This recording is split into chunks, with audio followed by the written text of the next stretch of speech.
The Parable of the Sower, second series, from the book of Mark, chapter 4, verse 5 to 6. O ang talinghaga tungkol sa mga hasik, ikalawang serye, na matatagpuan sa aklat ni Marcos, kabanatang 4, talatang 5 hanggang 6. Ang sabi, may mga binhi namang nalaglag sa batuhan. Bagamat kaunti lamang ang lupa roon, agad sumibol ang mga binhing iyon. Ngunit nang tumindi ang sikat ng araw, nalanta at natuyo ang mga binhing tumubo.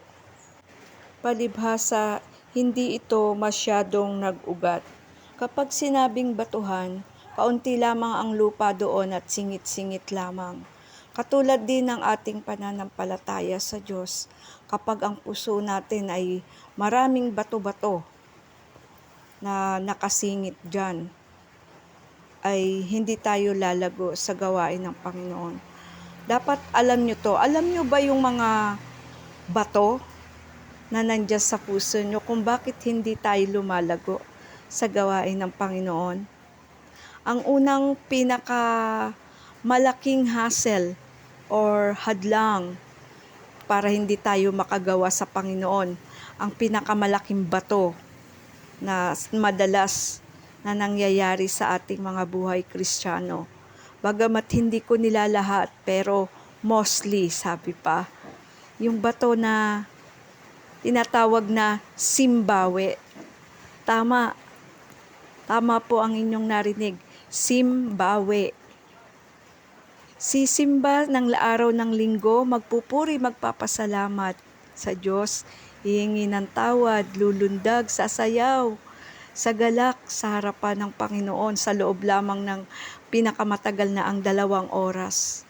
Pero pagsapit ng Lunes uli hanggang Sabado, bawi, sabi pa. Balik sa dating gawi.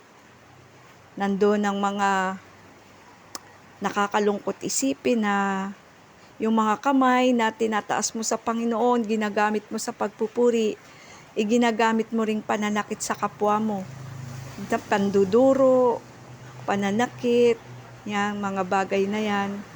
At yung dila na kay tamis umawit kapag araw ng linggo sa harapan ng Panginoon sa praise and worship, ay siya ring dilang ginagamit sa panlalait at pananakit ng damdamin ng kapwa.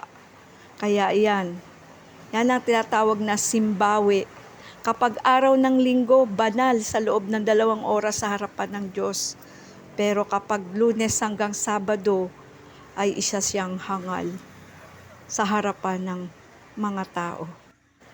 Masarap mangusap kapag kaharap mo, pero pag talikod mo, lahat ng nakikitang hindi mga kahinaan mo at hindi magagandang ugali mo, chinichismis na sa iba, minamarites na, mapagtakpan lamang ang kanyang sarili.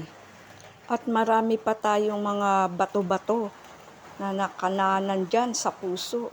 Minsan, mainis lang sa isang tao ang lutong ng puto kutsinta na lalabas sa bibig.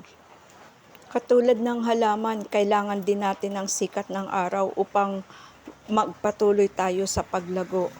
At yung kailangan natin, yung pinakasikat ng araw sa buhay natin bilang mananampalataya, ay ito yung Holy Spirit. Yung pagkinig mo, pagsunod, pakikinig mo sa pangungusap sa'yo ng banal na Espiritu. Kapag tumindi ang pagsaway mo, tanda mo ito kapatid, walang mangyayari. Mamamatay din ang binhi.